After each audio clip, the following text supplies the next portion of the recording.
محمدا رسول الله. Langsung saja kita beri kesempatan untuk yang hadir di sini. Kalau ada yang mau disampaikan, saya perkenankan dari mulai ikhwan, kemudian akhwat, dan kita bergantian satu dengan yang lainnya. Silakan. Yang sudah bertanya, saya tahan dulu. Yang belum, ada yang mau bertanya? Tidak, dari akhwat. Silakan, tolong diberikan mic-nya ke belakang.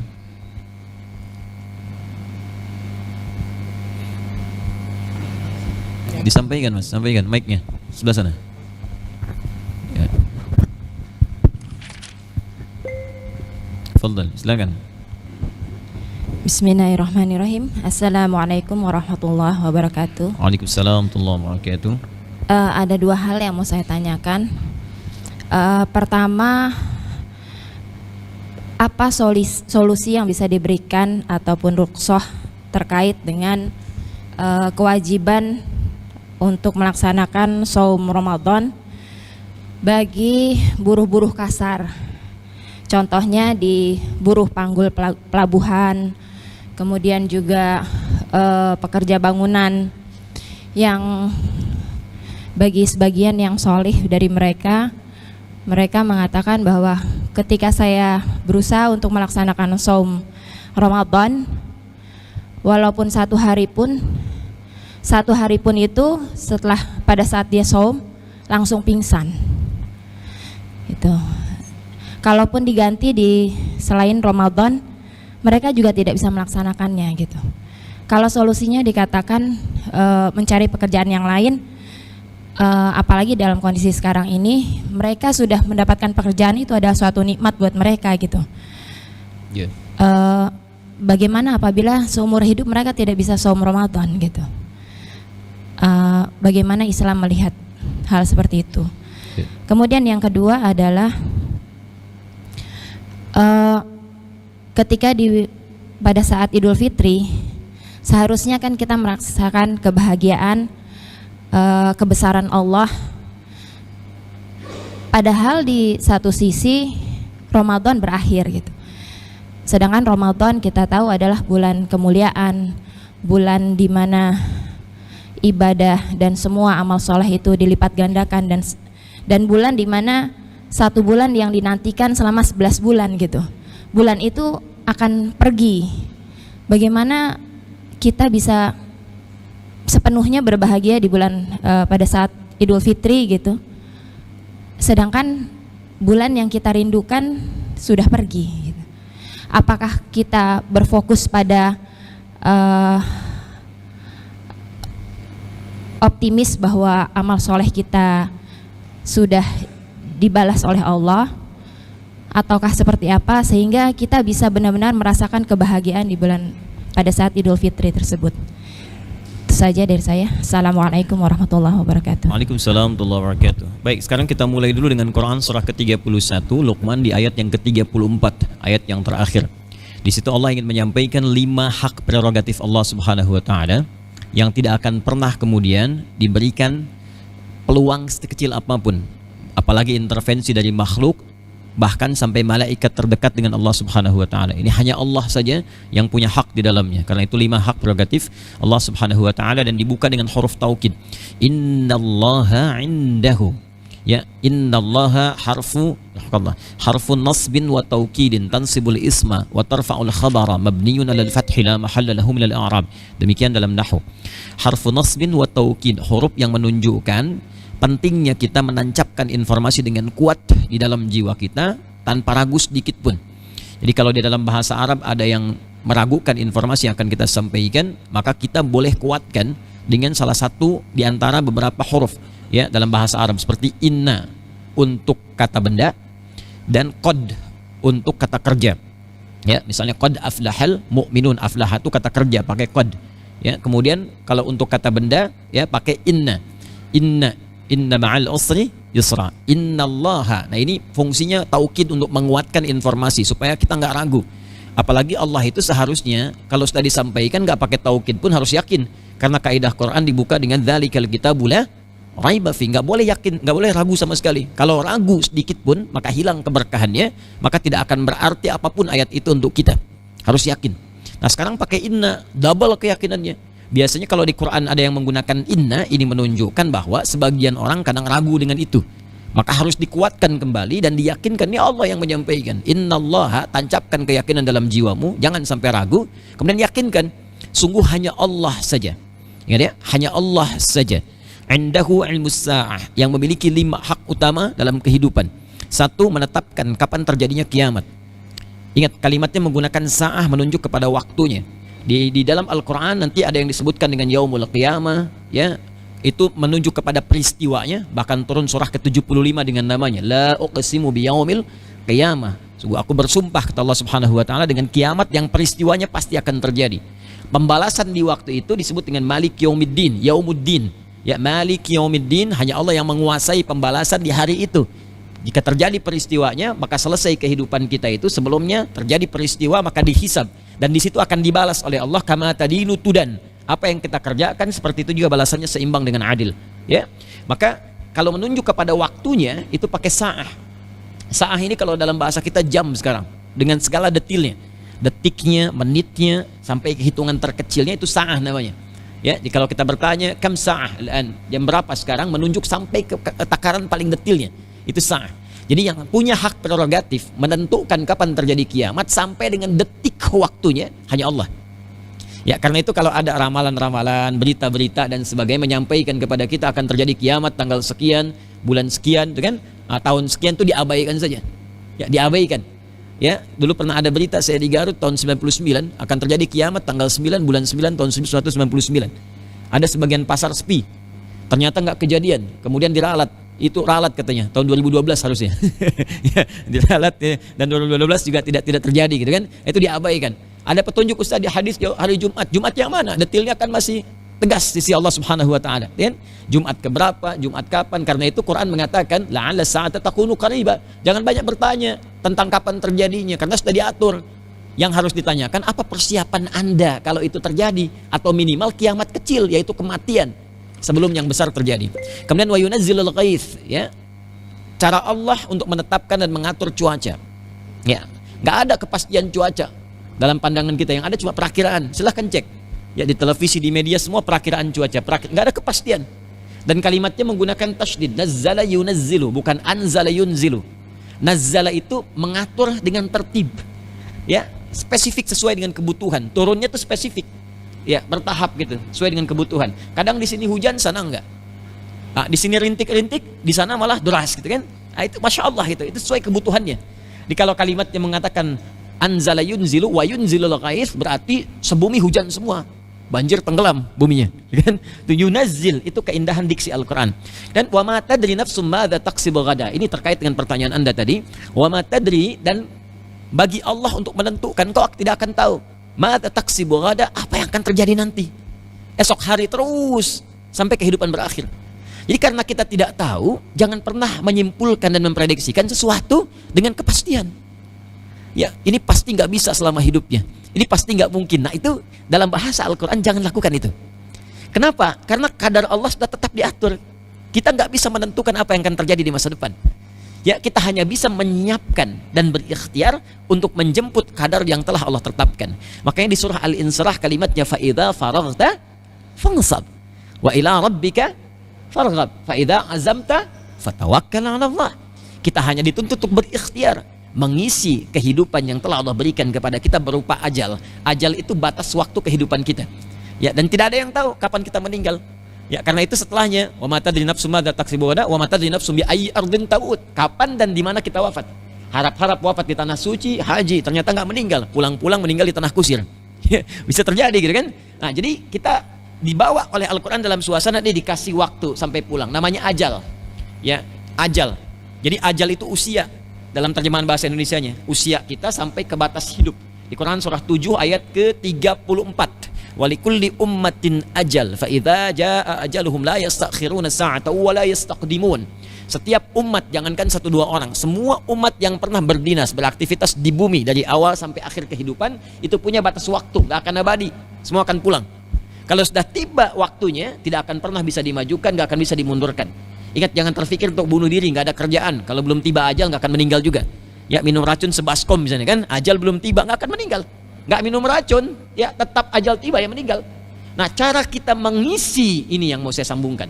Cara kita mengisi ajal ini disebut dengan umur namanya. Apa itu umur? Ada 3 arti. Ya, 3 pokok makna. 1, sesuatu yang bermanfaat. 2, sesuatu yang melahirkan kesuksesan, kebaikan. 3, sesuatu yang menghadirkan keberkahan, baik yang dipandang oleh Allah. 1, bermanfaat, ya. Karena itu dari kata amara ya'muru, ada makmur, ada Dewan Kemakmuran Masjid, disingkat DKM. Kenapa disebut dengan DKM? Karena DKM punya tugas menata program di masjid yang bermanfaat untuk umat, setidaknya untuk makmum, ya, untuk jamaah. Jadi kalau misalnya menata sholat berjamaah, cari imam yang enak, yang bagus, yang khusyuk, sehingga terasa kenikmatannya, bikin kegiatan yang bermanfaat. Jadi makmur itu bukan rame. Kalau rame di pasar rame, di stadion rame, tempat olahraga rame. Apa bedanya dengan masjid? Nah, kita kenapa dinamakan dengan umur, cara mengisi usianya seakan memberi kesan kepada kita, hey, dari sekian waktu yang Allah berikan, berapa yang sudah bermanfaat? Pandangannya bermanfaat tidak? Bicaranya bermanfaat tidak? Pendengarannya bermanfaat tidak? Sampai ke ujung kaki. Karena itu kalau ada yang bertanya, berapa umur Anda? Nah, Anda jawab misalnya 40, 50. Itu sebetulnya pengingat dari Allah, dari lisan yang bertanya itu, untuk mengingatkan pada kita, selama 40 tahun itu sudah bermanfaat belum hidupnya? Yang kedua, sukses. Nah, ini turunannya.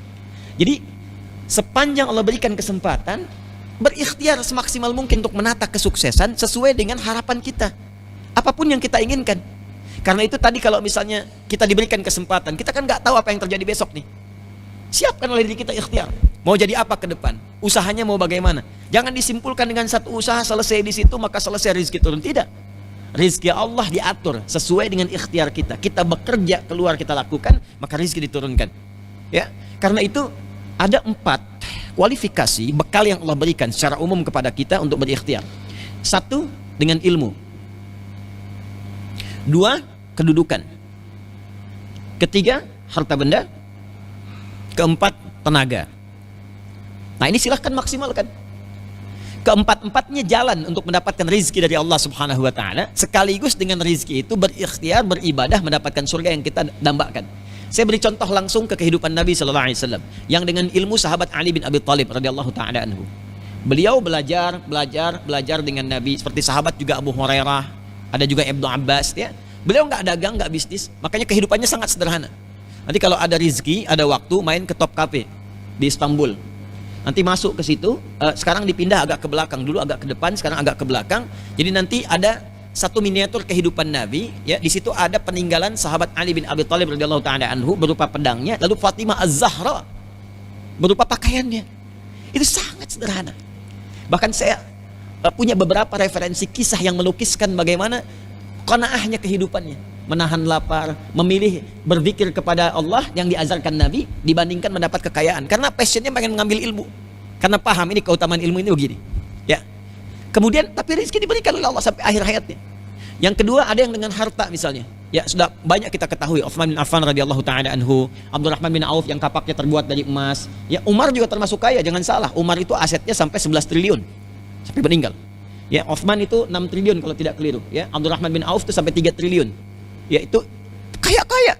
Tapi juga jangan lupa malamnya tahajud sampai khatam Al-Qur'an. Ya, sibuk luar biasa gitu. Passionnya ditempuh, makanya belajarnya apa? Di bisnis, dagang dan seterusnya. Memang ke sana arahnya. Kemudian siapa lagi? Ya, yang menggunakan kedudukan misalnya ada Amr bin As, di birokrat sampai dapat kedudukan, ke Muawiyah ke atasnya sampai jadi khalifah, ditempuh. Passionnya dari mana masuknya? Jalur politik misalnya bisa. Ya, dari dulu sudah ada. Nah, ini yang jarang terakhir. Yang saya mau katakan, Bilal bin Rabah. Pakai tenaga. Mungkin nafas tadi, ya, misalnya kita persepsikan dengan buruh, dengan itu kan istilah manusia saja gitu. Yang mana yang mau kita tempuh? Kembalikan kepercayaan diri kita. Bilal menempuh dengan tenaga. Bilal itu sepeninggal Nabi, ya, Bilal itu bukan orang yang biasa. Bisa mendengar hadis Nabi, menyampaikan hadis Nabi. Itu sepeninggal Nabi, kalau mau jadi hakim agung bisa. Mau disupport oleh negara pada saat itu, mau dikasih, ya, semuanya kebutuhannya, menolak beliau. Ya, mau jadi kaya nggak mau. Kenapa? Karena memilih jalur dengan tenaga. Apa pasalnya? Saat azan, Allahu Akbar, Allahu Akbar, selesai, Nabi komen, di like oleh Bilal, di share oleh sahabat yang lain, sampai ke kita. Ya. Apa komen Nabi pada saat itu? Aku mendengar suara terumpahmu di surga ya Bilal. Bilal mikir, azan, Masya Allah, masuk surga, ngapain bisnis katanya? Ya udah, jadilah fikih marbot tuh kalau kemudian diturunkan itu. Ya, kesimpulan bila sederhana, saya adzan bisa masuk surga. Dan adzan pun rezeki mengalir. Ya, silakan dengan menjadi muadzin, apa kemudian rezekinya tidak dapat? Tidak, dapat banyak yang mulia. Saya ke Qatar, Masya Allah, muadzin kita itu banyak orang Lombok di Qatar. Tempatnya apartemen, di masjidnya ada eskalator ke atasnya, kulkasnya lengkap semua. Tinggal kembali kepada niat kita. Jadi saya ingin katakan, jangan batasi diri kita pada satu keadaan tertentu untuk mendapatkan rezeki. Jangan simpulkan kalau sekarang buruh, besok pun buruh juga. Besok lagi buruh juga. Besok buruh juga, tidak. Ya, atau misalnya, mohon maaf dalam istilah manusia, misalnya apakah kuli lah, kulit panggulkah, pekerja keraskah dan sebagainya. Kembali tata kehidupan diri kita, coba lihat peluangnya di mana adanya. Ya. Nah, dari situ kalau sudah kita punya keyakinan, Allah nanti akan berikan jalan. Tapi kalau kita memvonis diri kita ada di dalam posisi itu dan tidak pernah mau berkembang, maka berlaku hadis qudsi, ana inda dhanni abdi. Aku dalam prasangka hambaku, maka akan terus di situ nanti. Nah, ini yang pertama. Nah, kalau sudah persepsinya kita rubah, bismillah. Jadi kita tatap ke depannya, Allah pasti berikan jalan yang terbaik. Saya ikhtiar, ya. Nah, baru di situ berlaku kemudian turunan fikih. Apa fikihnya? Sepanjang pekerjaan ini menjadi darurat untuk dikerjakan, karena memang kebutuhan pokok yang harus dipenuhi, tapi sambil juga mencari kelapangan dalam pekerjaan lain atau yang senafas dengan itu, tapi lebih memudahkan kita untuk beribadah kepada Allah. Cari misalnya, ya sekarang banyak orang dengan modal peluit, pinggiran 1.000, 2.000, ya sehari 100.000 dapat gitu kan? Atau misalnya dia bisa ke masjid, tawarkan diri, saya Pak ingin sekedar membantu di sini, bismillah gitu kan? Apapun yang dibutuhkan, mau ngepel, mau ini, pekerjaan sangat mulia, rezeki datang juga. Jangan disimpulkan satu titik dan teman-teman yang lain mensupport, bantu, berikan edukasi. Ya, jadi jangan kita arahkan, makanya berjamaah itu terapkan di kehidupan kita seperti Nabi dulu terapkan. Ya, kita kehilangan makna jamaah. Dulu jamaah itu duduk, kumpul, saling melihat satu dengan yang lainnya, saling memberikan solusi. Jadi kalau ada yang kurang punya pekerjaan, yang lapang berikan, yang sakit, yang sehat kasih jalan. Ini sekarang bisa dipraktekkan, sholat jamaah saling mengenal, jangan cuma duduk, datang, pulang tanpa tahu satu dengan yang lainnya. Yang dokter ada pasien sakit gak bisa ke rumah sakit, bantu. Yang punya kelapangan pekerjaan tawarkan, kasih pelatihan-pelatihan sehingga berfungsi masjid dengan maksimal. Itu tersinergi satu dengan yang lainnya. Nah, jadi yang tadi kita berikan edukasi, jangan disimpulkan dulu demikian, kemudian sambil berusaha berikhtiar cari yang senafas, kemudian ibadah pun bisa ditunaikan. Dalam konteks mencari itu, tunaikan ibadah, kemudian kaitkan dengan puasa. Sekarang bagaimana Ustadz? Kalau saya paksakan ingin mencari, kan? Kemudian ibadah pada saat ini saya jalani, baru sehari puasa udah pingsan dan madarat kepada fisik, maka turunlah Quran surah kedua ayat 184. Sebelum ditanyakan sudah ada jawabannya. Ya, ayyaman ma'dudat, paling kiri sebelah atas di mushaf. Ayyaman ma'dudat, kan? Puasa itu ditunaikan dalam bilangan hari-hari yang ditentukan sampai menjadi sebulan, kemudian dihitung sebulan. Kenapa disebutkan hari? Memberikan kecercahan, ya, kelapangan ke dalam jiwa. Sebab kalau disebutkan hari, perasaan lebih semangat. Tapi kalau disebutkan bulan, wah langsung kok banyak ya sebulan. Itulah uslub Al-Quran, sehingga memberikan kenyamanan dalam menerimanya. Ya. Nah, ayyaman ma'dudat, faman kana minkum marida aw 'ala safar fa'iddatun min ayyamin ukhra wa 'ala alladhina yutiqunahu fidyatun ta'amu miskin faman tatawwa'a khaira fahuwa khairul lah wa an tasumu khairul lakum in kuntum ta'lamun. Baik, yuk kita urutkan dulu. Pertama, ada solusi bagi yang memang tak mampu dan kesulitan berada di situ, maka perhatikan baik-baik. Kalau memang diprediksi dia tak mampu mengqadha ke depan, mengganti, ya, yang kemarin saya terangkan karena kesulitan yang sangat luar biasa, tapi dibuktikan secara medis, bukan karena kondisi yang tercipta karena pilihan dia. Ya, seperti pekerjaan tadi, padahal dia bisa mencari pekerjaan yang lain. Rezeki Allah diturunkan bisa dimanapun, tapi dia memilih di jalur itu. Salah, nanti itu dikecam malaikat. Nanti ada di Quran surah keempat An-Nisa ayat 97. Ya, sampai dengan 100 itu ayat hijrah. Ya, kecaman pertama malaikat, inna ardullahi wasi'ah fatuhajiru fiha. Bumi Allah itu luas, lapangan pekerjaan banyak. Kenapa engkau bertahan di situ sampai enggak bisa ibadah? Sampai engkau terus di situ enggak bisa ibadah dan enggak punya bekal saat pulang. Kamu salah. Allah bentangkan rezeki yang luas, lapangan pekerjaan banyak, bumi Allah banyak, enggak bisa di sini pindah ke yang lain. Kenapa bertahan di situ? Itu ayatnya ada. Sedangkan orang-orang yang memilih untuk berusaha mendekat kepada Allah, saya akan tempuh ini, tapi saya berusaha mencari yang lain supaya Allah ridha. Sementara kalau kita mau mengatasinya, kita optimis bisa mencari, pergi ke masjid ini, tunjukkan ini, saya pengen Pak berikhtiar Pak, bismillah, pengen cari yang lain. Itu langsung nanti akan turun jaminan dari Allah di ayat ke-100-nya. Ya, wa may yuhajir fi sabilillah yajid fil ardi muraqaman katsiran wa sa'ah Wa may yakhruj min baiti muhajiran ila Allah wa rasuli thumma yudrikul maut faqad waqa'a ajruhu 'ala Allah. Orang yang berinisiatif berhijrah, menjadikan kegiatannya untuk mendekat kepada Allah, prioritas ibadah, kan? Mencari bekal pulang kepada Allah. Tadi saya bekerja sulit ibadah, kemudian saya berusaha mencari pekerjaan lain. Saya tekuni pekerjaan ini, dalam saat yang bersamaan saya mencari. Itu dinilai. Kalau dia sungguh-sungguh, kata Allah, akan saya berikan jalur yang membuat hati dia lapang, kemudian saya limpahkan rizki kepadanya, yang nyaman dia beraktivitas dunia dan mudah untuk ibadah. Tapi kalaupun dalam perjuangannya kemudian dia berusaha, wafat, tiba ajalnya, maka saya catat perjuangannya sebagai ibadah di sisiku, saya berikan pahalanya. Jadi peluang itu tetap ada. Jangan berada di satu titik itu, tetap mencari. Sambil ini bekerja, tetap mencari. Kemudian ketika dia mencari sambil itu pahala dituliskan. Kalau meninggal dalam keadaan itu, dapat pahala dia, bekal pulang. Sekarang bagaimana status puasanya? Kalau dia sulit di situ, tapi dia harus lakukan. Kalau tidak, kemudian hifdun nafsi, menjaga jiwa dalam konteks dan mendapatkan kebutuhan pokoknya, itu menjadi terganggu misalnya, atau beresiko tinggi, maka jalankan pekerjaan itu, niatkan untuk qadha, karena darurat sifatnya. Kaidah usul fikihnya berbunyi ad-daruratu tubihul mahdhurat. Ad-daruratu, keadaan darurat, tubihul mahdhurat, membolehkan sementara waktu yang tadinya terlarang. Ya, berbuka sembarangan nggak boleh, harusnya puasa dilarang. Cuma karena kondisinya sangat mendesak, sementara waktu dibolehkan. Jelas ya? Tapi dengan demikian dia niatkan untuk mengqadha. Ya, wa antasubu khairul lakum in kuntum ta'lamun. Dan engkau meniatkan puasa lebih bagus. Dicoba dulu, nggak kuat misalnya, karena kondisi mendesak, buka di situ. Ya, ada ikhtiar, berniat untuk menunaikan perintah Allah sambil mencari pekerjaan yang lain. Tak mampu dikerjakan, terus niatkan qadha sambil mencari pekerjaan yang lain.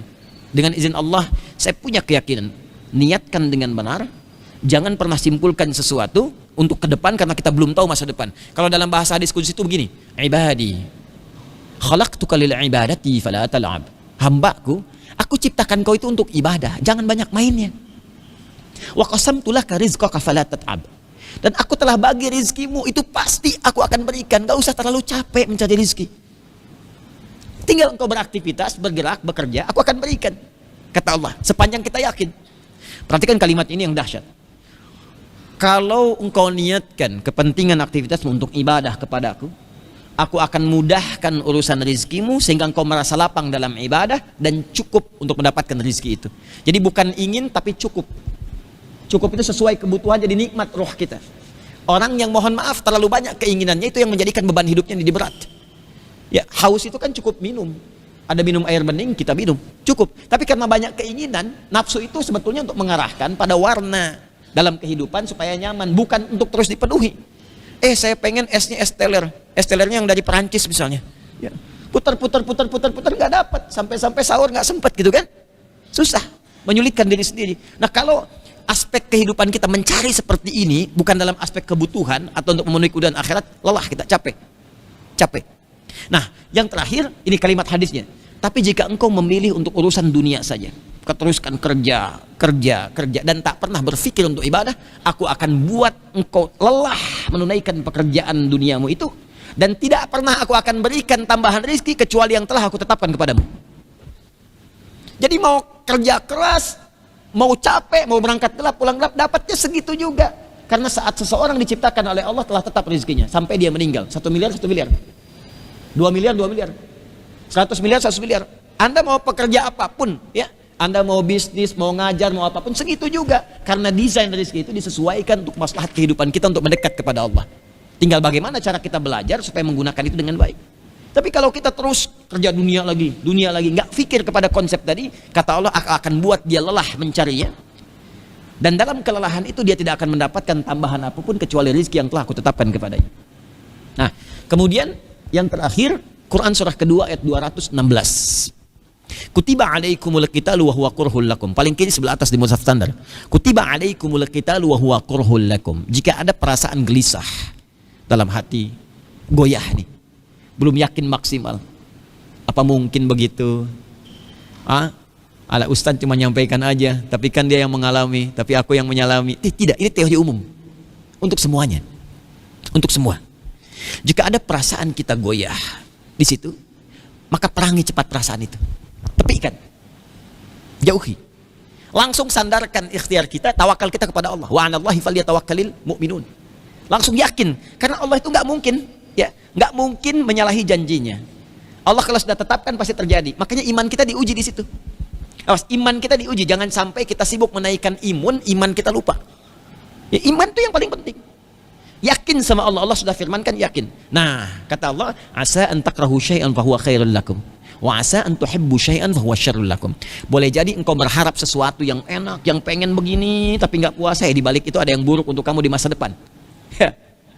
Wa asa sebelumnya wa asa an takrahu syai'an wa huwa syarrul lakum. Engkau diminta oleh Allah dicari nih pekerjaan yang lain sambil sedikit-sedikit pelan-pelan. Jangan simpulkan gini. Mungkin nggak menyenangkan, tapi di balik itu ada yang nikmat, ada yang bagus aku siapkan, kata Allah. Apa pasalnya? Wallahu ya'lamu, karena Allah tahu masa depan. Ya'lam itu fi'il mudhari'. Present continuous future. Ya, saat ini terus dan sampai kapanpun, sampai akhirat, sampai pulang. Aku tahu masa depan, kata Allah. Engkau tidak tahu. Kalau engkau kerjakan di sini, mungkin dunia kamu dapatkan, tapi setelah kamu meninggal, apa yang kamu raih? Bekal tidak ada, bekal puasa nggak ada, bekal sholat nggak dapat, malam al-qadar nggak dapat, dan sebagainya. Sementara berharap surga, kan? Bagaimana keseimbangannya? Karena itu pertama kita doakan. Saudara-saudara kita yang mengalami hal-hal demikian, kita berdoa kepada Allah, karena doa kita membantu kekuatan. Ya. Kita doakan kepada Allah Subhanahu wa taala semoga diberikan kekuatan, keyakinan, pemahaman yang baik dan kesempatan untuk mendapatkan ya rezeki yang terbaik untuk mencari hal-hal yang bisa mendekatkan kepada Allah. Satu itu. Yang kedua, kita bantu. Kalau menemukan saudara kita situasi yang seperti itu, support oleh kita. Ya. Mukmin satu dengan yang lain kan bersaudara. Saling perhatikan, berikan jalan keluar. Makanya saya sering mengusulkan ini masjid ini seharusnya jadi database orang-orang Islam di sekitarannya. Terus diperkenalkan, harusnya begitu. Ini saya sedang akan membuat dan mengusulkan sebuah desain masjid itu jadi center gitu ya bagi seluruh aktivitas umat Islam yang satu sama lain memberikan melingkan, membentuk jaringan yang saling menguatkan. Ya, saya dengar kemarin kan ada serapan beras sulit tuh ya, petani dan sebagainya. Demi Allah saya katakan kalau fikihnya dipakai, wah, petani itu makmur semua. Bahkan cukup bertanam setahun sekali makmur. Karena zakat fitri kita pakai beras. Terus umat Islam kan taruhlah 80%. Kali 300 juta, 80%, 240 juta. 240 juta, 3 kilo setiap orangnya. Coba 3 kilo kali 240 juta, berapa ton itu? Kebayang nggak? Kalau ini bekerja sama dengan masjid-masjid, para petani dihimpun di dalam situ, bertani, itu bisa menghidupkan orang banyak. Bawa ke situ, cuma setahun sekali. Ya, apalagi kalau dipakai harian misalnya database yang ada disambungkan, itu dilingkan keseluruhan, demi Allah saya katakan akan sangat terbantu. Apalagi makanan pokok gitu. Ya. Nah, itu satu, doakan. Kedua, berikan jalan ya teman-teman kita kalau ada yang seperti itu, ya. Kemudian yang ketiga, diedukasi. Edukasi. Ya, kalau bisa ini bikinlah program-program yang khusus misalnya spesifik ya untuk kalangan teman-teman aktivitas tadi, berikan pencerahan, jalan, itu solusi. Alih-alih kita hanya menyampaikan satu gambaran dan belum tentu mereka ketika mendengar bisa paham, ya. Nah, itu satu. Yang kedua tentang pertanyaan bagaimana satu sisi saya terjebak dilema di antara dua cinta. Cinta pertama sedih meninggalkan Ramadan sehingga ingin selalu bersama Ramadan. Cinta kedua ini bahagia ada Idul Fitri. Bagaimana memadukan itu? Ya. Bagaimana memadukan itu? Kita kembali ke Quran surah kedua ayat 185. Baik. Syahr Ramadan alladhi unzila fihi al-Quran hudan linnas wa bayyinatin minal huda wal furqan faman syahida minkum asy-syahra falyasumhu wa man kana maridan aw ala safarin fa'iddatun min ayyamin ukhra. Itu bukan seikin tuh. Kucing saya udah 3 hari nggak ketemu, tolong ya. Kalau ada yang menemukan, ya saya teruskan dulu, nggak apa-apa. Yuridullahu bikumul yusra wa la yuridu bikumul usra. Nah, ini dia ayatnya. Walitukmilul iddata walitukabbirullaha ala ma hadakum wa la'allakum tashkurun. Nah, ini bagaimana kita menyikapi perpisahan dengan Ramadan sekaligus menyambut kebahagiaan saat datangnya Idul Fitri. Pertama, walitukmilul iddah. Aku perintahkan engkau untuk berpuasa itu, kata Allah, supaya engkau bisa sempurna menunaikan ibadah itu dan merasakan kenikmatannya. Dengan merasakan kenikmatan itu, engkau bisa menyebut Allah dengan banyak takbir. Ya, ini takbir itu, kalimat Allahu Akbar itu fungsinya banyak. Banyak fungsinya. Di antaranya apa? Ya, dalam perjuangan untuk menguatkan Allahu Akbar, jihad. Makanya Bung Tomo mengumandangkan di Surabaya jihad. Allahu Akbar, Allahu Akbar, Allahu Akbar. Yang kedua dalam konteks ibadah, untuk mendekat kepada Allah, memberi kekuatan. Makanya saat sholat kita mengucapkan apa? Saat takbir, Allahu Akbar, kan? Yang ketiga, itu untuk menghadirkan rasa syukur mendalam kepada Allah atas nikmat yang diberikan. Jadi sebetulnya kata Allah, aku latih kamu dalam Ramadan untuk mendapatkan nikmat ibadah yang membentuk kebiasaan, dan dengan kebiasaan itu diteruskan kepada 11 bulan berikutnya. Karena teorinya begini, ini teori ya, teori di ilmu tafsir. Kalau disebutkan waktu atau tempat tertentu di dalam Al-Quran, yang dimaksudkan bukan supaya kita fokus mengistimewakan waktu dan tempat itu, tapi supaya aura di waktu dan tempat itu menyebar ke setiap waktu dan tempat. Contoh, haji ditunaikan di mana? Nah, kalau tidak tahu katakan wallahu a'lam. Haji ditunaikan di mana? Keterlaluan kalau wallahu a'lam. Di Mekah gitu. Di Mekah, bukan di Madinah ya. Kalau Madinah kita ziarah ke Rasulullah, puncaknya di Mekah, semua berlangsung di Mekah. Baik. Salatnya di Masjidil Haram kan? Umumnya kan? Pahalanya berapa? 100.000 kan? 100.000 ya? Baik, di Madinah 10.000, di Masjidil Aqsa 1.000. Kita doakan Masjidil Aqsa semoga Allah berikan perlindungan kepada saudara kita di Palestina, nikmat ibadah di sana, dan jauhkan dari gangguan-gangguan terutama lingkaran sekitaran yang mengganggu sampai juga detik ini. Saya teruskan. Semangat gak kalau sholat di Masjidil Haram? Semangat ya? Kan ada latihan kan, teruskan. Nikmat, nikmat, nikmat. Nah, keberhasilan latihan sholat di Masjidil Haram itu bukan saat Masjidil Haramnya, tapi saat itu membentuk karakter kepada kita sehingga kita senang ke masjid. Makanya orang yang berhasil hajinya atau umrahnya, yaitu orang yang saat pulang kembali ke tempat asalnya, dia lebih semangat menunaikan ibadah, datang ke masjid, lebih rajin lagi. Sama dengan Ramadan. Jadi begitu orang dilatih 30 hari, 29 sampai 30 hari di Ramadan, terus sehingga melahirkan kerinduan dan kebiasaan. Ya, kerinduan dan kebiasaan. Kalau saya berikan kerupuk kepada Anda untuk makan selama 29 hari atau 30 hari, sebulan, kerupuk. Tiba kemudian hari ke-31 kerupuknya nggak saya kasih. Apa komentar pertama? Mana kerupuknya? Kan? Ada kerinduan kan? Nah, sama orang yang berhasil Ramadan ya. Ramadan itu dilatih oleh Allah itu supaya kita menghadirkan kenikmatan, merasakan nikmat ibadah, membentuk karakter sehingga dalam sebulan ini bisa diteruskan ke 11 bulan berikutnya. Saat kita mendapati itu 11 bulan, kita mengatakan Allahu Akbar, Allahu Akbar, Allahu Akbar, Allahu Akbar, merasakan kesiapan mental untuk meneruskan ke 11 bulan berikutnya. Itu yang dimaksud walitukabbirullah. Para sahabat waktu itu khawatir, mohon kepada Allah, ya Allah, khawatirnya aku di Ramadan saja maksimal ya. Khawatirnya aku semangatnya di Ramadan saja. Khawatirnya saat setelah ini aku menurun, ya Allah. Mohon jadikan setiap waktu Ramadan, ya Allah. Nah, tafsir di antara itu, di antara tafsirnya adalah berikan kekuatan yang sama seperti aku saat semangat Ramadan. Berikan aku taufik, bimbing supaya aku berhasil Ramadan ini sehingga 11 bulan berikutnya pun seperti Ramadan.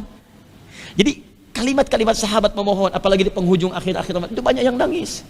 Minta pada ya Allah, jadikan setiap waktu Ramadan, ya Allah, setiap waktu Ramadan. Nah, itu maksudnya dengan bahasa majas meminta kepada Allah, karena nggak mungkin setiap waktu Ramadan. Maksudnya memohon kepada Allah, berikan kekuatan kepadaku untuk berhasil dalam Ramadan ini, sehingga membangun dan membentuk karakter dalam jiwaku dan punya semangat yang sama setelah Ramadan di 11 bulan berikutnya.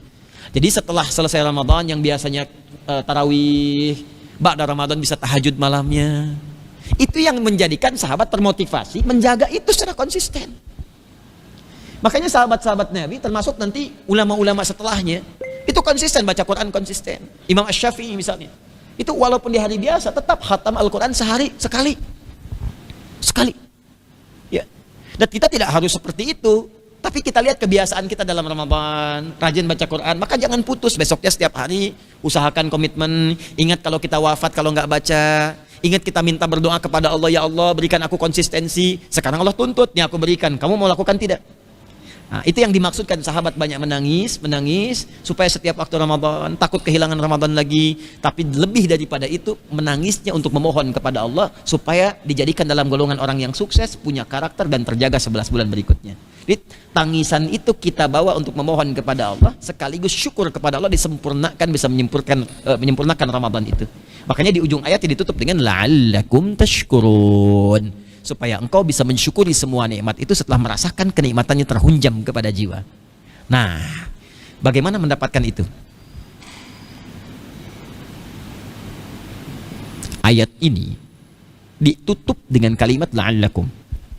La'allakum itu dalam ilmu nahwu disebut dengan harfut taraji. Bukan taraje. Ya, taraji. Taraji, harfut taraji. Taraji itu huruf yang menunjukkan satu harapan yang ingin dicapai. Tapi mustahil bisa diraih kecuali dengan kesungguhan, keseriusan.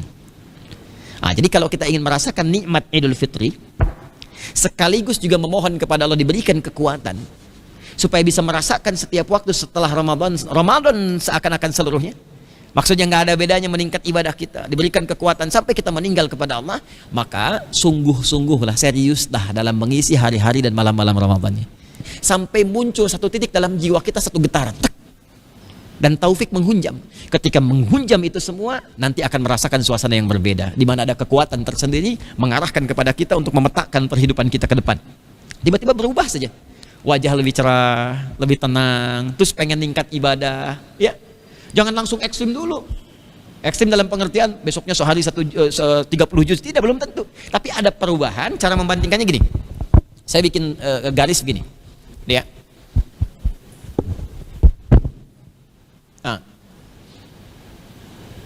Kelihatan?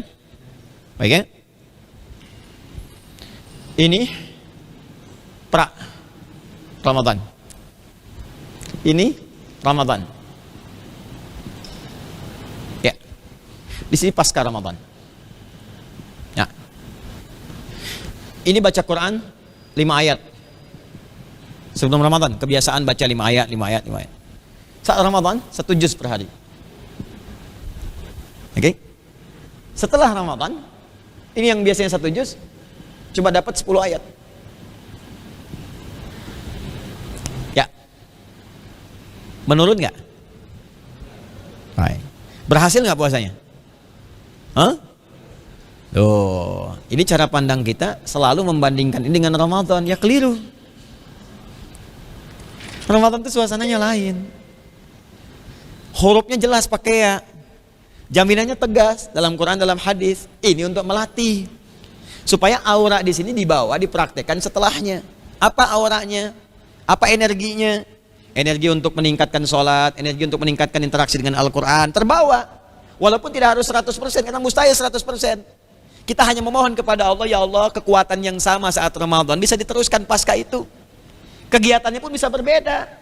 Ramadan banyak toleransi di pekerjaan, jam kerja jadi berkurang, kan? Setelah Ramadan beda lagi. Saat Ramadan hampir semua orang nggak makan, bahkan non Muslim pun kadang-kadang nggak makan. Ya, tokonya ditutup dulu untuk menghormati. Setelah Ramadan terbuka, suasananya beda.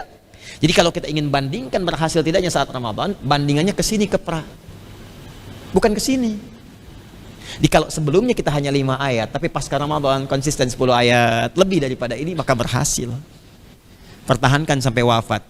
Nah, semua apa yang kita kerjakan saat Ramadan akan mengerucut pada apa yang disebut dengan takwa namanya. Takwa. Energi takwa ini yang kita bawa. Ya ayyuhalladzina amanu kutiba alaikumusiyam kama kutiba alal ladzina min qablikum la'allakum. Nah, ini poinnya kan Al-Baqarah 183. Nah, energi ini setelah Ramadan bawa, pertahankan sampai kita pulang. Kan kita nggak tahu wafatnya di mana. Ya, di bulan apa, di hari apa, di waktu apa, kita nggak mengerti. Tapi pesan Al-Quran, pertahankan energi ini sampai kita pulang. Maka turunlah Quran surah ketiga ayat 102. Paling kanan sebelah atas di mushaf standar. Ya ayyuhalladzina amanu taqullaha haqqa tuqatih wa la tamutunna illa wa antum muslimun.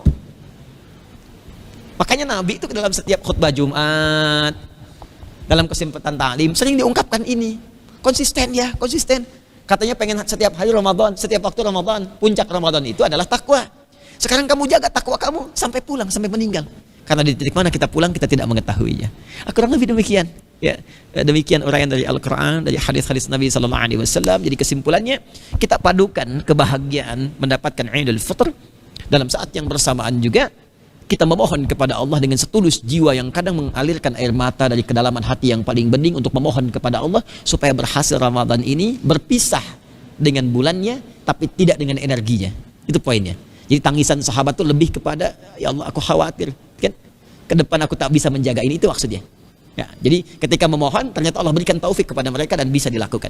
Bisa dilakukan. Kalau ngejar ke level seperti Imam Syafi'i saja agak berat. Imam Syafi'i kalau Ramadan Ya, 2 kali khatam. Ya, jadi siang sekali, malam sekali. Di luar Ramadan sekali khatam, sekali khatam, sekali khatam. Tapi konsisten. Ya, konsisten. Jelas ya? Nah, nanti untuk konsisten itu nanti ada 9 langkah lagi, 9 tahap. Ya, consist 1, consist 2, consist 3, consist 4, consist 5 sampai konsisten. Baik ya, saya kira itu ya. Semoga Allah berikan pemahaman yang terbaik dan semoga Allah kuatkan kepada diri kita semua. Nanti insya Allah saat Idul Fitri saya berikan khutbah yang nanti ada sesuatu yang sangat indah di balik hasyar Ramadan itu yang nanti kita agungkan dengan takbir. Makanya saat kita mulai masuk akhir-akhir Ramadan, saat maghrib kan kita bertakbir kan?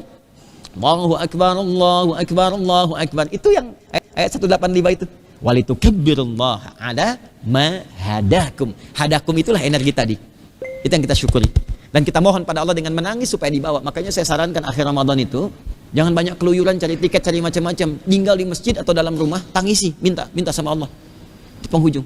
Saya suka mengajak beberapa teman-teman itu yang saya ketahui, isi masjid di pojok-pojok di mana mohon sama Allah. Banyak yang nangis, sujud sampai akhirnya begitu adzan maghrib, Allahu Akbar, tak terasa tuh. Nangis tapi bahagia gitu. Nangis tapi bahagia.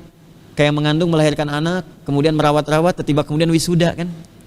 Ya, besoknya dikasih tahu mah dapat hadiah beasiswa sekaligus haji. Wah, itu sudahlah. Dan saya saja merasakan kebahagiaan yang dalam. Kita buka program karantina virtual. Ada pendampingan. Sampai hari ini Masya Allah ada yang 30 juz dalam waktu 21 hari, 25 hari. Situ kalau di waktu normal ngelihat langsung biasanya 3 surat terakhir dengan saya disampaikan. Itu yang Al-Baqarah lancar, begitu masuk An-Nas keselak Pak. Lambat nangis sampai minal jannati wan nas tersungkur sujud. Seakan mendapati sesuatu yang enggak pernah diraih sebelumnya. Tapi yang paling dahsyat bukan itu. Ketika dia telepon ke ibundanya yang telah mengandung melahirkannya di ujung suara sana. Alhamdulillah Umi, alhamdulillah Ma, alhamdulillah. Sudah selesai hataman Qur'annya. Wah, itu Masya Allah. Dan ibunya tuh berapa menit diam.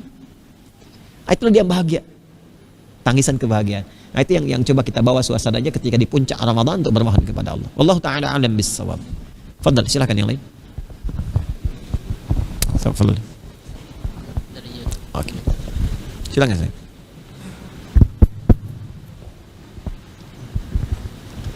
Bismillahirrahmanirrahim. Assalamualaikum warahmatullahi wabarakatuh. Assalamualaikum warahmatullahi wabarakatuh.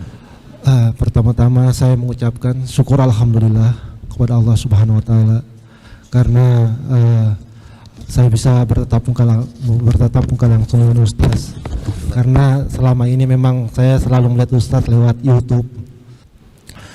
Ada banyak sebenarnya yang ingin saya tanyakan, Ustaz. Yang pertama mungkin bulan Ramadan ini kan bulan penuh ampunan ya. Yang ingin saya tanyakan, apakah semua dosa-dosa kita, baik dosa besar ataupun dosa kecil, bisa mendapatkan ampunan daripada Allah Subhanahu wa taala? Baik. Terus yang kedua, terkait masalah rezeki, bagaimana sebenarnya kita bisa membedakan mana rezeki yang penuh berkah dan tidak berkah gitu. Baik. Tahan dulu di dua ya.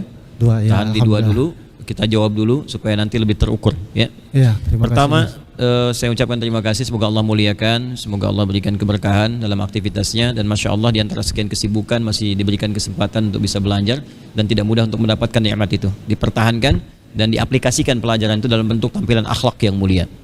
Pertama, ada pernyataan bahwa dalam Ramadan dosa-dosa kita akan diampuni oleh Allah Subhanahu wa taala. Apakah semua dosa ataukah dosa tertentu ataukah mencakup dosa-dosa besar keseluruhannya? Kita keluarkan dulu kemudian turunan dalilnya.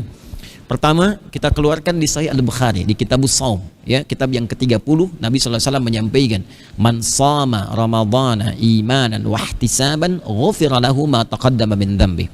Kemudian di bab tentang keutamaan qiyamul lail, "Man qama ramadhana imanan wa ihtisaban, ghufira lahu ma taqaddama min dhanbi." Yang ketiganya, saat bersamaan dengan malam Al-Qadar, "Man qama lailatul qadri imanan wa ihtisaban, ghufira lahu ma taqaddama min dhanbi." Baik, saya ambil hadis yang pertama, nomor hadis yang ke-38-nya di Kitabus Shaum. Man shama ramadhana, siapa yang menunaikan puasa Ramadan? Man di sini pertama menggunakan kata man ya. Ismun mausulun yadullu 'alal fardiyatil 'amiyah. Isim mausul konjungsi yang menunjuk kepada bentuk tunggal tapi sifatnya luas dan personal. Jadi kalau ada kata man di dalam hadis menunjuk pada perbuatan ke makhluk, itu persepsikan bahwa hadis itu ditujukan untuk saya. Secara pribadi kita gitu ya, pahami ini untuk saya nih, untuk saya gitu ya. Dan itu semua kalangan, laki-laki kah, perempuan kah, tua, muda, besar, kecil, kaya, cukup dan sebagainya. Mencakup seluruh konteks kehidupan sosial, strata kehidupan sosial. Man shoma, siapapun yang puasa Ramadan, di bulan Ramadan, khusus Ramadan, karena ada kalimat Ramadannya. Imanan, dia lakukan dengan iman karena Allah. Ya, bagaimana melakukan puasa dengan iman itu? Pertama, yakin akan kemuliaan puasa tanpa ragu. Yang kedua, diisi itu dengan amal soleh. Karena kata iman kalau disebutkan di Al-Quran itu maksudnya bersanding dengan amal soleh. Kadang dia langsung disebutkan dengan amal solehnya, kalimat amal soleh seperti Quran surah 103. Wal 'asr innal insana lafi khusr illal ladzina amanu wa 'amilus shalihat. Amanu wa 'amilus shalihat. Kadang didetilkan amal solehnya. Ya, misal alladzina yu'minuna bil ghaib iman wa yuqimunas shalah. Ya, wa mimma razaqnahum yunfiqun. Ya ayyuhalladzina amanu kutiba 'alaikumus shiyam. Itu detilnya. Kadang imannya kalau sudah paham berarti kalau disebutkan iman harus beramal soleh. Kalau sudah paham seperti itu, oleh Allah dibuang amal solehnya, dimunculkan imannya untuk memberikan kekuatan. Kalau beramal soleh jangan lupa dorong pakai iman. Ya, seperti contoh di Quran surah ke-52 ayat 21. Iman saja yang disebutkan, amal solehnya dibuang. Karena orang sudah paham dan terbiasa kalau beriman pasti amal soleh. Walladzina amanu wattaba'athum dzurriyyatuhum biimanin. Amal solehnya enggak ada. Alhaqna bihim dzurriyyatahum. Dan orang-orang yang beriman itu orang tua yang beriman, diikuti oleh anaknya semua beriman, maka kami akan sertakan orang tua dan anak ini dua-duanya dikumpulkan di surga. Ya. Tapi apakah dengan iman saja? Tidak, karena masuk surga syaratnya pakai amal soleh. Al-Baqarah 25, paling kanan sebelah atas di mushaf standar. Wa basyiril ladzina amanu iman wa amilus shalihat anna lahum jannatin tajri min tahtihal anhar. Nah, jadi cara mengisi Ramadan kalau kita ingin benar mengisinya, pertama iman isi dengan amal soleh.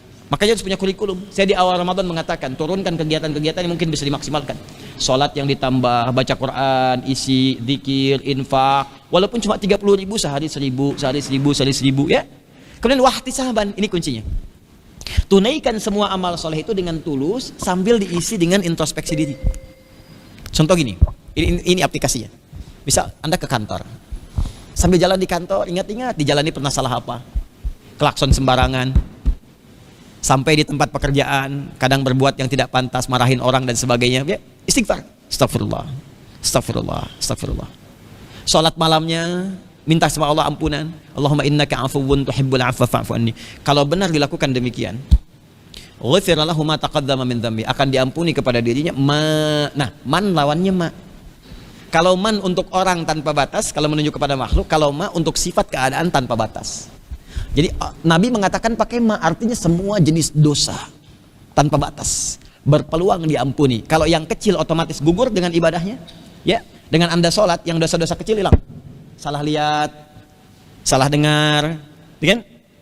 Begitu mau buka kajian iklannya nggak jelas, salah lihat kan? Anda palingkan. Itu yang kecil-kecil. Itu dengan Anda sholat hilang. As-salawatu ila salawat, wal jumu'atu ila jumu'ah, wa ramadan ila ramadan, kafaratun lima bainahunna. Salat satu ke salat yang lainnya, Ramadan satu ke Jumat ke Jumat, Ramadan ke Ramadan, otomatis langsung menggugurkan dosa-dosa kecil. Malam takunil kabair. Sepanjang bukan yang besar. Salah lihat itu dosa kecil, kebanyakan salah lihatnya jadi besar. Jelas ya? Masa salah lihat terus ya? Bahkan yang biasa yang dilihatnya salah terus, nah itu persoalan. Maka yang ini dikhususkan dengan taubat kepada Allah, dengan disebutkan penyesalan pada dosanya, permohonan ampun kepada Allah, berjanji tidak mengulangi. Kalau ada hak manusia di situ, tunaikan hak manusianya. Seperti utang lunasi. Ya, ingat, dosa digugurkan tidak lantas menggugurkan utang. Kalau memang ada kaitan dengan utang piutang. Jelas ya? Nah, turunlah ayat di situ Quran surah 39 di ayat ke-53. Qul ya ibadiyalladzina asrafu ala anfusihim la taqnatu mir rahmatillah. Katakan Muhammad SAW, ya pada hamba-hambaku, jangan putus asa dari rahmat Allah sekalipun dosanya begitu luas dia lakukan. Innallaha yaghfiru dzunuba jami'a. Sungguh Allah akan mengampuni semua dosa-dosa sepanjang dia mau tobat sebelum ajalnya tiba. Kenal Firaun? Ya, bagus. Firaun itu se-Firaun-Firaunnya, dia manusia pertama di muka bumi dan mungkin yang terakhir, yang satu-satunya diabadikan dalam Al-Qur'an mengaku Tuhan dengan lisannya. Ana rabbukumul a'la. Saya Tuhan kalian yang paling agung. Tapi se-Firaun-Firaunnya tetap diberi hidayah oleh Allah untuk tobat. Bahkan dikirimkan 2 nabi, Musa dan Harun untuk Firaun. Cuman sayang diberi hidayah, nggak diambil. Nggak diambil. Jadi hidayah itu bukan nggak didapatkan, dikasih nggak diambil. Makanya turunlah Quran surah 29 ayat ke-69 di ayat terakhir Al-Ankabut. Walladzina jahadu fina lanahdiyannahum subulana. Orang-orang yang mau mencari hidayah kami, berusaha ngambil itu, menempuh itu, maka kami akan tunjukkan kepada mereka jalan-jalan terbaik menuju kami. Jadi hidayah itu seperti sinyal. Cari. Kalau Anda kan sinyal telepon, mau nelpon berkurang kan dicari kan? Hidayah begitu. Kalau kurang di sini cari di majlis ini, majlis itu, cari di Quran. Begitu mendapatkan itu semua, ada ketenangan di dalam jiwa kita. Jadi itu pesan yang pertama, isi dengan bermohon kepada Allah, isi kebaikan, isi dengan istighfar. Insya Allah dosa-dosa diampuni oleh Allah Subhanahu Wa Taala.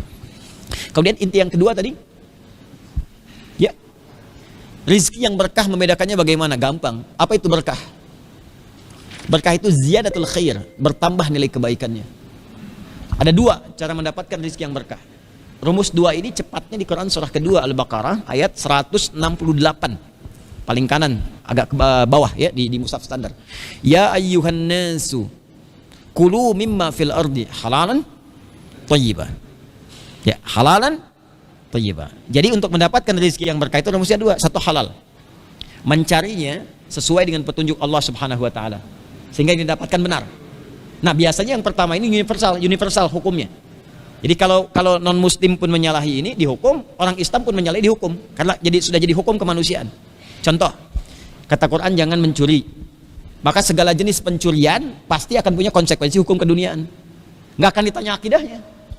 Ya, misalnya ada yang korupsi, ya itu kan mencuri juga. Korupsi kan, korupsi itu lebih besar pencuriannya. Ya makanya kalau ada kalimat-kalimat negatif, maaf ya, pekerjaan-pekerjaan jelek jangan diperhalus. Ya, kalau bisa yang paling jelek istilahnya. Kenapa untuk ayam maling, untuk yang besar-besar disebut dengan istilah yang keren, misalnya koruptor. Tunjukin aja dengan yang jelek supaya ditinggalkan. Ya, zina aja, jangan diperhalus. Ya, lelaki hidung belang. Ya. Mencari kupu-kupu malam, ya, langsung aja sebut para pezina gitu. Nah, makanya perbuatannya ditinggalkan. Ya. Nah, sekarang halal mendapatkannya harus benar, jangan mencuri, jangan menipu, jangan gharar dan sebagainya. Maka ini syarat yang pertama. Yang kedua, dari yang benar itu mencarinya, maka cari yang thayyib. Apa itu thayyib? Ada dua maknanya. Satu, yang sesuai dengan yang dibutuhkan. Awas, hati-hati, ada kebutuhan, ada keinginan. Sesuai dengan yang dibutuhkan. Yang kedua, aspek yang dibenarkan oleh syariat. Saya beri contoh makanan misalnya. Ya, maaf ya. Saya mau minum. Ini minumannya. Kan butuhnya minum itu untuk apa? Menghilangkan haus kan? Maka rezeki berkah itu gak akan banyak disertai keinginan. Kalaupun ada keinginan wajar saja. Saya pengen minum supaya haus hilang, minum aja bismillah. Saya pengen minumannya misalnya yang ini, minum. Tapi gak macam-macam dia. Ada minuman yang apa? Alhamdulillah ada jus misalnya kan? Ada jus alpukat, jus mangga, jus buah naga. Oh ya sudah, saya yang itu saja. Oh Pak, mohon maaf alpukatnya nggak ada, nggak apa-apa yang ada aja. Nah itu tanda berkah. Tapi kalau dia sampai mencari, saya nggak pengen, pokoknya pengen itu. Nasi goreng kebun sirih pokoknya malam ini. Ya sahurnya dapat itu pokoknya. Ya padahal nasi goreng banyak, tak tek tok di samping, tetap pengen ke kebun sirih.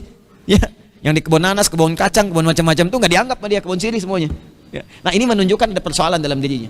Ya, jadi kalau Anda lebih banyak memenuhi keinginan dibandingkan kebutuhan, ada yang salah. Akhirnya apa? Mohon maaf sekali, akhirnya kadang yang diinginkan itu nggak kepake. Buka lemari pakaian, ada nggak selama ini yang pernah kita gunakan, yang pernah kita beli nggak kepake?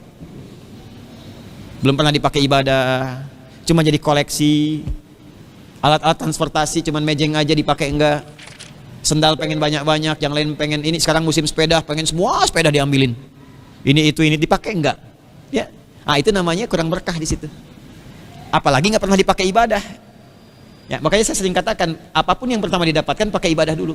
Beli baju baru pakai untuk sholat, sehingga hisabnya ringan. Ketika ditanya oleh Allah, apa yang kau gunakan dengan bajumu itu? Dia yang menjawab, ya Allah, saya bersaksi dipakai oleh si fulan pertama kali untuk menyembah sujud kepadamu. Ya, coba kalau Anda beli baju baru dipakai untuk apa dulu? Ya, nah sekarang arahkan ke ibadah. Nah kemudian yang selanjutnya yang terakhir dalam ketentuan syariat, jangan gunakan untuk beli yang haram. Memang hartanya halal, dibeli yang haram. Ya, beli yang halal lagi, yang thayyib lagi. Misal, ya, saya dapat ya, alhamdulillah 5.000. Mau lebaran saya mau beli jipang pakai J, ya misalnya kan, itu kan halal, boleh. Tapi kalau saya ganti pakai B, bipang ya kan jadi persoalan. Bipang panggang misalnya bagi umat muslim. Kalau yang non muslim ya dipersilahkan, bagi kita ada batasan-batasan. Jelas ya? Pahami insyaallah ya?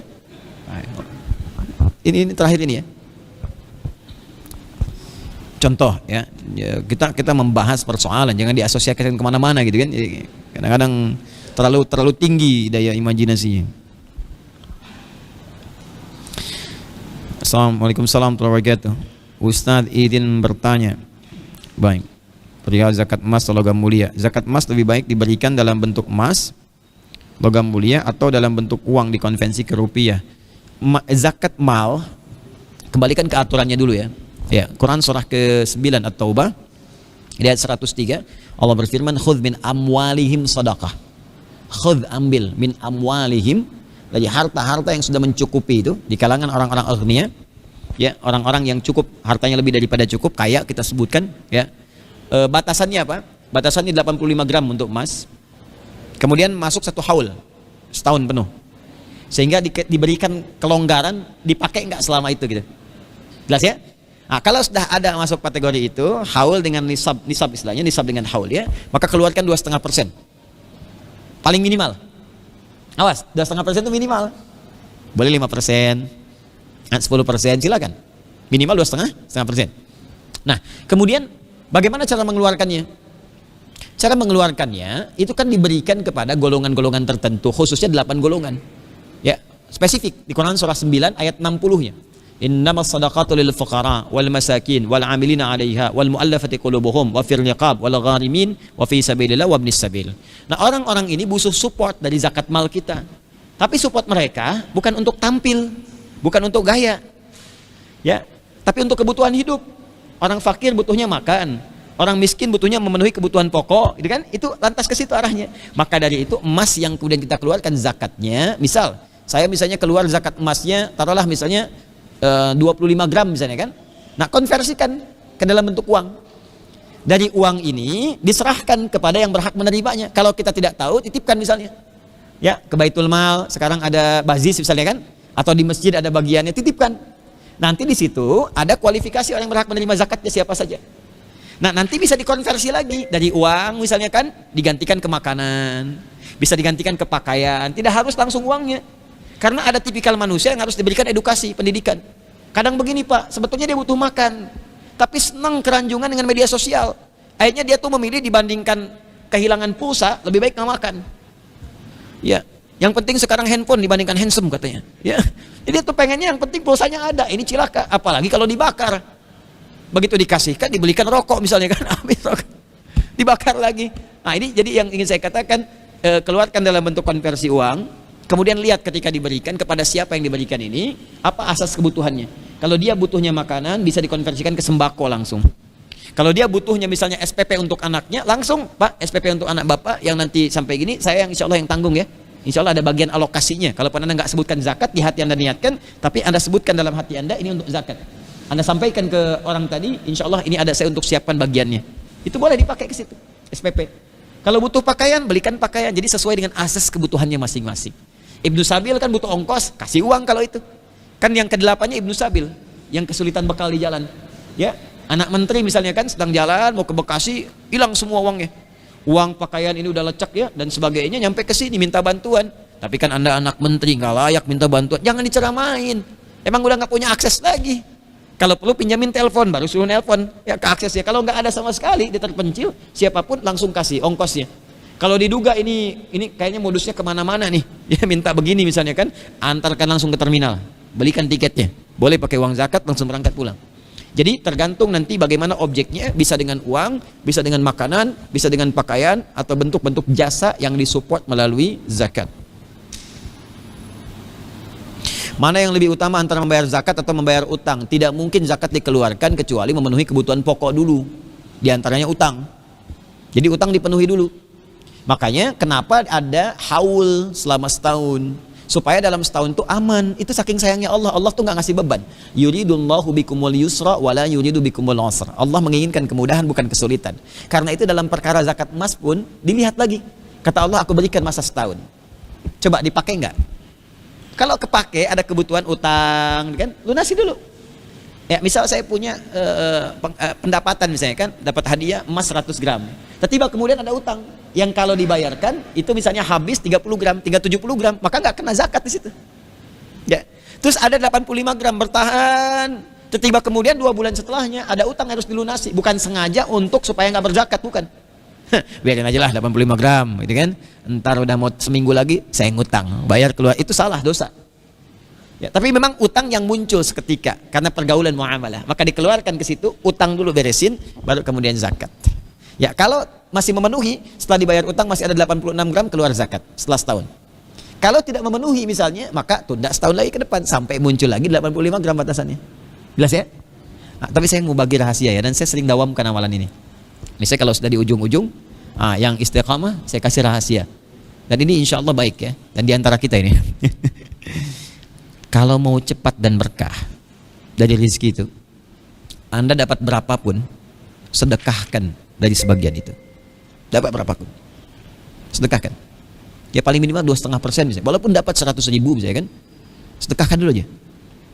Demi Allah saya katakan, itu udah rumus di Quran. Tapi Anda yakin kepada Allah. Saya kasih satu ini ya, kisah, ini kisah nyata. Pernah dengar nggak Imam Al-Hasan Al-Basri sebagai penutup pertemuan kita? Imam Al-Hasan Al-Basri, pernah dengar? Orang soleh semasa dengan Ibnu Sirin. Yang satu ahli fikih, yang satu ahli takwil mimpi. Imam Hasan Al-Basri ini punya asisten yang bantu beliau. Ya, makanya ulama itu harus ada asisten supaya nggak repot ngurusin yang lain-lainnya gitu. Ya. Yang paling menarik, beliau ini selalu punya stok 10 telur untuk keperluan harian. Satu kali ada pengemis ketuk pintu, ini kisah nyata. Diketuk pintunya, asisten buka. Kata Imam Al-Hasan, siapa itu? Ini ya Maulana, katanya. Maulana itu guru ya, guru tuan. Ya Maulana, ini ada pengemis. Oh ya, kasih aja telur yang kita punya. Imam Hasan Al-Basri nggak nyebutkan berapa. Kasih aja telur yang kita punya. Diberikanlah 9. Ditahan 1, khawatirnya gurunya butuh, kemudian bisa disiapkan gitu kan. Tiba kemudian, nggak berapa lama, Allahu Akbar, diketok lagi pintu. Ini kisah nyata. Begitu diketok teman-teman sekalian, siapa ini? Ya kata Imam Hasan, siapa itu? Ini ada yang tamu katanya mau ngasih sedekah. Baik ya. Oh iya, silakan katanya. Udah kan diberikan. Apa yang dia kasih? Ini yang Maulana, dia ngasih 90 telur. Apa komentar Imam Al-Hasan Basri? Kamu itu berarti nahan 10 hak yang harusnya kita dapatkan. Harusnya dapat 100, kenapa kamu tahan yang 10 lagi katanya? Ya. Jadi Imam Hasan Al-Basri tahu rumus di Quran surah ke-6 Al-An'am di ayat 160. Man jaa'a bil hasanati falahu asyru amthaliha. Siapa yang berbuat kebaikan sekali dilipat gandakan 10 kebaikan. Itu bisa langsung fisik materinya seperti itu, bisa jadi dalam konteks aktiva. Ya, bisa misalnya kesehatan kalau sakit harganya segitu, atau anak dapat beasiswa harganya segitu, bisa jadi demikian 10 kali lipat. Nah ini Imam Hasan Al-Basri begitu 9 dikasihkan, nggak berapa lama ada yang ngasih 90 telur. Kata Imam Hasan Al-Basri, kamu ini salah, kenapa kamu tahan 10 hak kita? Harusnya kamu kasih 10-nya, supaya baliknya 100. Saya praktekkan rumus ini, kemarin saya jalan pagi-pagi, habis subuh. Ya, praktek, nyari habis subuh. Ini kita ngobrol aja ya, ngobrol. Untuk praktek ini benarnya gitu Risalah. Ada saksinya lah teman yang ikut, habis subuh kita keluar. Ke pom bensin. Untuk pom bensin kita berikan lah. Ada kurang lebih uang 400.000 lah waktu itu. 400.000, bengong orangnya. Ini serius Pak katanya. Ini gini, kirain mau isi bensin. Enggak, kamu ada berapa petugas bagi aja gitu. Udah. Nah itu apa yang terjadi? Begitu pulang, saya iseng aja. Mas, mampir ke ATM. Saya itu teman-teman sekalian, saya buka rekening itu di bank. Dulu waktu mau kuliah di Ciputat, mungkin tahun 2004-an mungkin ya. 2004 itu. Pulang ke Banten, ke Pandeglang, kemudian buka salah satu rekening. Terus karena mau ke Madinah tunggu kabar, ada bom Bali nggak dapat. Dan sementara di UIN Syekh Hidayatullah, kurikulum Al-Azhar yang dirasat Islamiyah, nunggu di situ. Buka. Itu saya pikir sampai sekarang saya belum pernah ke bank-bank untuk nabung, untuk apa yang bank saya buka itu. Kecuali saat haji kemarin untuk store, untuk itu saja ganti buku selama hidup sampai sekarang. Jadi saya iseng coba mampir ke ATM. Begitu ke ATM, Anda tahu apa yang terjadi? Tiba-tiba ada uang masuk 4 juta. 4 juta. Dan saya nggak pernah minta apa-apa. Saya nggak pernah ngasih umumkan nih nomor rekening saya gini, nggak pernah saya. Ya. Tapi tiba-tiba dikasih berapa tadi? 400. Balik berapa? 4 juta. Saya cerita ke kawan saya, mau nggak gitu? Ya, tapi itu cuma kita modal yakin lakukan, bukan yakin tertentu ya, kita mencoba gitu takarrub kepada Allah Subhanahu wa taala dan dikasih ternyata gitu. Ya. Dan itu anugerah. dan siapapun bisa melakukan itu. Maka saya cuma pengen tahu apakah Imam Al-Hasan Al-Basri aja yang dapat atau saya pun dapat juga gitu kan. Begitu dikasihkan dapat, ternyata telurnya lebih banyak gitu. Baik, nah saya kira itu ya. Saya jawab 2 dulu. Kita tinggal praktek, jadi malam ini kita maksimalkan. Ini alhamdulillah malamnya longgar. Silakan banyak sholat malam, banyak tilawah, banyak munajat, banyak istighfar pada Allah. Besok kita insyaallah teruskan kembali. Insyaallah. Allahumma taqabbal minna innaka antas samiul alim. Wa tub 'alaina innaka antat tawwabur rahim. Allahumma faqihna fid din wa 'allimna at-ta'wil. Waj'alna min ahli al-Qur'an waj'al al-Qur'ana sahiban lana fid dunya wa syafi'an lana fil akhirati ya arhamar rahimin. Rabbana atina fid dunya hasanah wa fil akhirati hasanah wa qina adzaban nar. Ati anfusana taqwaha wa zakkiha anta khairu man zakkaha anta waliyuha wa maulaha. Wa sallallahu ala sayyidina Muhammad wa ala alihi wa sahbihi ajma'in. Bi fadlika subhana rabbika rabbil 'izzati 'amma yasifun. Wassalamun alal mursalin wa akhiru da'wana subhanakallahumma wa bihamdika nashhadu an la ilaha illa anta nastaghfiruka wa natubu ilaik. Walhamdulillahi rabbil alamin. Assalamualaikum warahmatullahi wabarakatuh.